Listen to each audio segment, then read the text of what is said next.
এসএসসির ইন্টারভিউতে পাশ করার জাদুমন্ত্র। নমস্কার, আপনি কি এসএসসির প্রাইমারি, আপার প্রাইমারি, মাধ্যমিক, উচ্চ মাধ্যমিক, গ্রুপ সি কিংবা গ্রুপ ডির ইন্টারভিউ নিয়ে চিন্তিত? আপনি কি গ্যারান্টি সহকারে ইন্টারভিউতে পাশ করতে চান? তাহলে ইন্টারভিউতে যাওয়ার আগে ভক্ত স্যারের অগ্নিবাণ অন্তত একবার দেখে যান। লাইফ বদলে যাবে, গ্যারান্টি। ইন্টারভিউতে গিয়ে ইন্টারভিউ দেওয়ার কাজটা খুব সহজও নয়, আবার খুব কঠিনও নয়। কি কি করবেন আর কি কি করবেন না, তার সবটাই পাবেন এই আলোচনায়। I-1 ডে অর্থাৎ ইন্টারভিউ যেদিন, তার আগের দিন থেকেই আপনার ইন্টারভিউ শুরু। ইন্টারভিউ যেদিন, ঠিক তার আগের দিন সাধারণ খাবার খেয়ে রাত 10টার মধ্যে শুয়ে পড়ুন। কোনোভাবেই বেশি রাত করবেন না। দ্বিতীয়ত, হজমের গণ্ডগোল হতে পারে এমন কোনো খাবার খাবেন না। চর্বিযুক্ত মাছ, মাংস একদম নয়। দুধ, মিষ্টি বা গুরুপাক খাবার একেবারেই খাবেন না। কারণ যখন আপনাকে ইন্টারভিউতে ডাকছে, তখন হয়তো প্রকৃতির ডাকে সাড়া দিয়ে আপনাকে ওয়াশরুমে ছুটতে হচ্ছে। মহাবিপদে পড়বেন। তাই সাবধান থাকুন, সতর্ক থাকুন, সুস্থ থাকুন। তৃতীয়ত, পর্যাপ্ত ঘুমের পর সকালে উঠে হাঁটাচলা করবেন, অন্তত পক্ষে 5 মিনিট। এতে মন ভালো থাকবে। মন ভালো তো সব ভালো। হালকা খাবার খেয়ে আগে আগে বেরিয়ে পড়ুন, দেরি করবেন না। অহেতুক টেনশন নিয়ে গেলে আপনার মনের এবং দেহের উপর তার ছাপ পড়বে। সুতরাং আপনি আগে আগে বাড়ি থেকে বেরিয়ে পড়ুন সুস্থভাবে। চতুর্থত, আপনার ব্যক্তিত্বকে তুলে ধরতে হবে। এইটুকুই আপনি করবেন। আপনি যখন বাড়ি থেকে বেরোবেন, আগের রাতে অর্থাৎ P-1 ডেতে আপনার সমস্ত কাগজপত্র এবং পোশাক গুছিয়ে রাখুন, যেন বেরোবার সময় কোনো তাড়াহুড়ো করতে না হয়। ইন্টারভিউতে আপনাকে একটা ভদ্র, রুচিসম্মত ফর্মাল পোশাক পরে যেতে হবে। আপনি সেই পোশাকটিই পরে যাবেন, যে পোশাকটি পরলে আপনাকে দেখতে সব থেকে সুন্দর লাগে এবং আপনি স্বাচ্ছন্দ্য বোধ করেন। আপনার কাগজপত্রের কাজ, যাবতীয় ভেরিফিকেশান হয়ে গেলে ইন্টারভিউ রুমে যখন যাবেন, সেই ইন্টারভিউ রুমে প্রবেশ করার আগে অনুমতি প্রার্থনা করতে হবে। যেমন, স্যার, আমি কি ভেতরে আসতে পারি? বোর্ডে যদি কোনো ম্যাডাম থাকেন, তবে ম্যাডাম, আমি কি ভেতরে আসতে পারি? তারা আপনাকে সঙ্গে সঙ্গে অনুমতি দেবেন। আপনি ভিতরে প্রবেশ করে দেখবেন আনুমানিক 3 থেকে 4 জন এক্সপার্ট বসে আছেন। সাধারণত 3 জনই থাকেন। এই 3 জন কারা?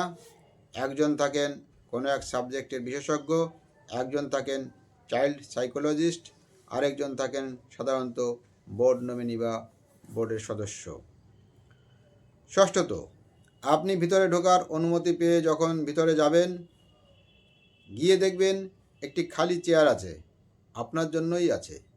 তাই বলে যেই বসে পড়বেন না। ভিতরে গিয়ে আপনার কাজ হবে ভাব বিনিময় করা। তাদের চোখের দিকে তাকিয়ে স্যার নমস্কার, ম্যাম নমস্কার, স্যার নমস্কার বলে আপনি যে চেয়ারটি আপনার জন্য পাতা আছে তার সামনে যে দাঁড়াবেন, তখনও চেয়ারে বসে পড়বেন না। কোনো কারণে যদি আপনাকে বসতে বলতে দেরি হয়, তাহলে আপনি সাথে সাথে তাদেরকে বলবেন, স্যার আমি কি বসতে পারি? তারা সঙ্গে সঙ্গে আপনাকে বসতে বললে আপনি সামনে রাখা চেয়ারে বসবেন এবং ধন্যবাদ জানাবেন। এরপরই আপনার সেই বহু আকাঙ্ক্ষিত সুবর্ণ সময় আগত। ইন্টারভিউতে মোট 10 নম্বর থাকবে, 2 ভাগে বিভক্ত থাকবে। 5 নম্বর থাকবে আপনাকে বিভিন্ন বিষয়ে প্রশ্ন উত্তরের উপর, বাকি 5 নম্বর থাকবে আপনার ডেমো ক্লাস নেওয়ার জন্য। আপনি এক্সপার্টদের সামনে বসার পর তারা আপনার সঙ্গে সাধারণ আলাপচারিতা করবেন, আপনাকে স্বাভাবিক অবস্থায় টেনশন ফ্রি রাখবার জন্য। সাধারণত যে প্রশ্নগুলি এই সময় করা হয়ে থাকে, যেমন আপনার নাম কি, আপনি পুরো নাম বলবেন পদবিসহ। দ্বিতীয় প্রশ্ন হতে পারে কোথা থেকে এসেছেন বা আপনার বাড়ি কোথায়।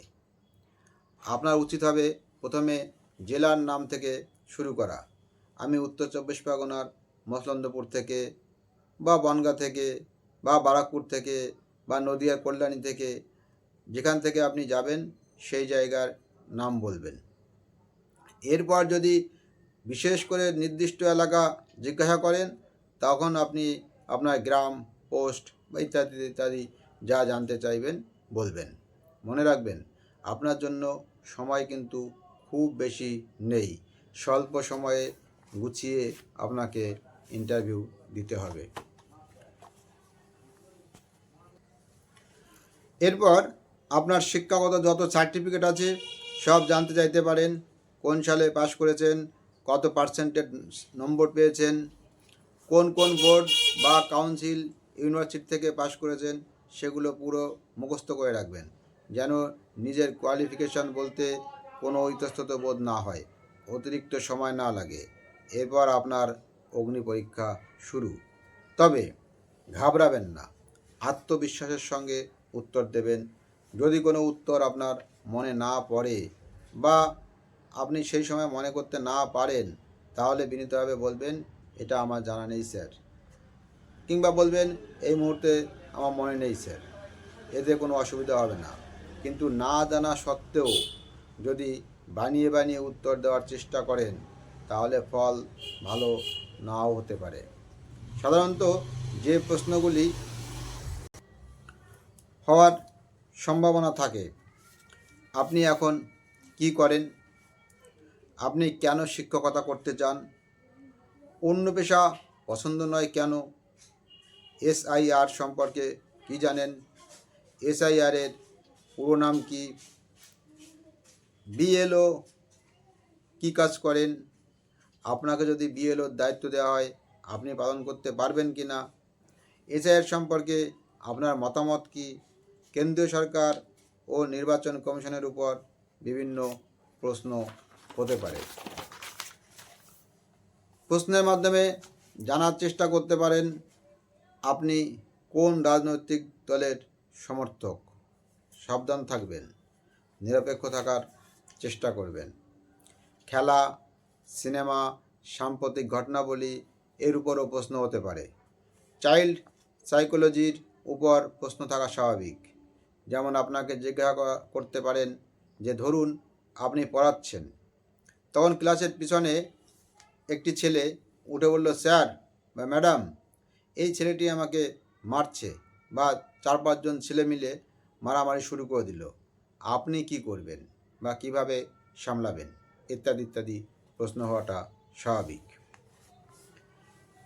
এবার আসুন ইন্টারভিউয়ের দ্বিতীয় পার্ট, অর্থাৎ ডেমো ক্লাস।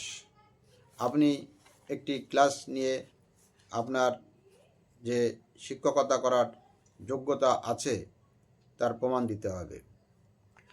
ডেমো ক্লাস নেওয়ার জন্য গুরুত্বপূর্ণ তথ্যাবলী। প্রথমত, আপনি যখন ক্লাস নেবেন তখন আপনাকে বেশ কয়েকটি সহজ বিষয়কে আগে থাকতেই ভালো করে আত্মস্থ করে নিতে হবে। সাধারণত আপনার পছন্দ মতো টপিক পড়াতে দিতে পারে। যদি তাই দেয়, তাহলে আপনি সব থেকে ভালো যে বিষয়টি আত্মস্থ করেছেন সেই টপিকটাকে বেছে নেবেন। আর যদি তারা আপনাকে তাদের ইচ্ছা মতো কোনো টপিক দেয়, তাহলে আপনাকে তাৎক্ষণিকভাবে বুদ্ধি খাটিয়ে সেই ক্লাস শুরু করতে হবে। তবে আপনার হোক বা এক্সপার্টদের পছন্দেরই হোক, যে কোনো বিষয়েরই উপর আপনি খুব সিম্পলভাবে ক্লাসটা নিতে পারবেন যদি এগুলো আপনি একটু মনে রাখেন। কি কি মনে রাখতে হবে? দ্বিতীয়ত আপনাকে মনে রাখতে হবে আপনি বোর্ডে বাড়িতে লেখা অভ্যাস করবেন। বিশেষ করে বাংলা বর্ণের প্যাটার্ন ঠিক করে লেখা, এটা আপনি শিখবেন। অনেকেই খ, ঘ, মূর্ধন্য, দন্তন্য, ল ইত্যাদি বর্ণগুলি ঠিকভাবে লিখতে পারেন না। অনেকেই ডান দিক থেকে লেখা শুরু করেন। এটা করবেন না। মনে রাখবেন আপনার উপর শিক্ষার্থীর ভবিষ্যৎ নির্ভর করছে, সুতরাং আপনি ভুল লিখলেই সব শেষ। ভালো ইন্টারভিউ দিলেও মার্কস কিন্তু আপনি ভালো পাবেন না। তৃতীয়ত, আপনি বোর্ডে যখন লিখবেন তখন মুখে আওয়াজ বা শব্দ করে বা উচ্চারণ করে লিখবেন। তারিখ লেখার সময় বোর্ডের ডান দিকের উপরে কোণার দিকে কোণার দিকে লিখবেন। বাচ্চারা সামনে বসে আছে ভেবে নিয়ে আপনি বলবেন, বলো তো বাবু, আজ কত তারিখ? আজ নভেম্বরের 11 তারিখ, 11/11/2025। আমাদের শ্রেণী হলো সপ্তম, বিভাগ ক। আজ আমাদের আলোচ্য বিষয় হলো, এবার আপনার প্রিয় বিষয়টি উচ্চারণ করতে করতে বোর্ডে লিখুন। লেখার সময় ছাড়া বাকি সময় এক্সপার্টদের দিকে মুখ ঘুরিয়ে চোখের দিকে তাকিয়ে কথা বলবেন। মনে রাখবেন আপনার পার্সোনালিটি যেন কোনোভাবেই ক্ষতিগ্রস্ত না হয়। এক্সপার্টদের চোখে চোখ রেখে কথা বলুন। চতুর্থত, আপনার আজকে ক্লাস শুরু করার আগে যে কাজটি গুরুত্বপূর্ণ সেটি হলো বিগত ক্লাসে কি পড়েছিলাম তা একবার মনে করিয়ে দেওয়া, গত ক্লাসের সঙ্গে লিঙ্ক তৈরি করা। অর্থাৎ আজকের ক্লাসের পাঠ্য বিষয়ে যাওয়ার আগে গত ক্লাসে আমরা কি কি পড়েছিলাম তা মনে আছে কি না সেটা জানা।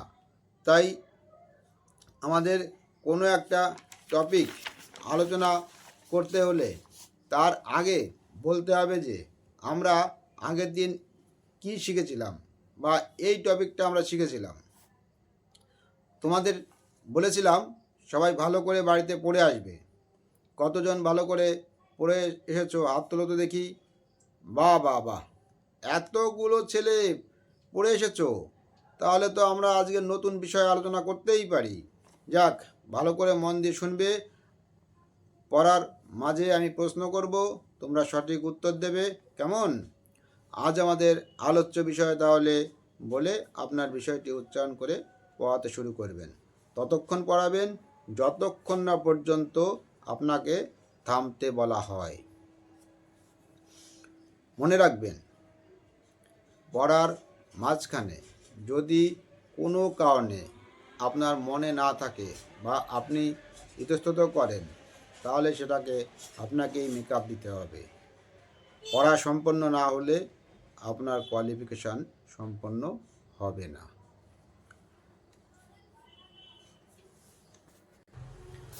আপনি যে টপিক পড়াবেন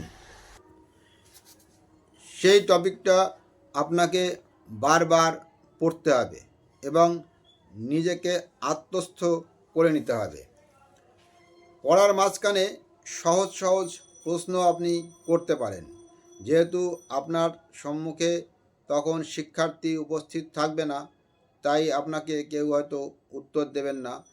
নিজেই প্রশ্ন করে এমনভাবে বলবেন যে এই প্রশ্নের উত্তর কিন্তু পরের দিন তোমাদেরকে দিতে হবে। আমি আজ শুধু প্রশ্নগুলো দিয়ে যাব, আগামীকাল তোমরা এই প্রশ্নের উত্তর বাড়ি থেকে লিখে আনবে। আপনার পড়ার মাঝখানে অথবা পড়ার শেষে এক্সপার্টরা আপনাকে প্রশ্ন করতে পারেন, আপনি তার সঠিক উত্তর দেবেন। এইভাবে আপনি আপনার ক্লাসটা খুব স্বল্প সময়, হয়তো 5 থেকে 7 মিনিট সর্বাধিক সময় আপনি পেতে পারেন। তার মধ্যেই আপনাকে ডেমো ক্লাসটা দিতে হবে। এক্সপার্টরা খুশি হয়ে আপনাকে যখন বলবেন এবার আপনি আসুন, ধন্যবাদ জানিয়ে আপনি ঘরের বাইরে চলে আসবেন। আপনার ইন্টারভিউ সফল হবেই হবে। আপনাদের শুভকামনায় আপনাদের ভক্ত স্যার। ধন্যবাদ।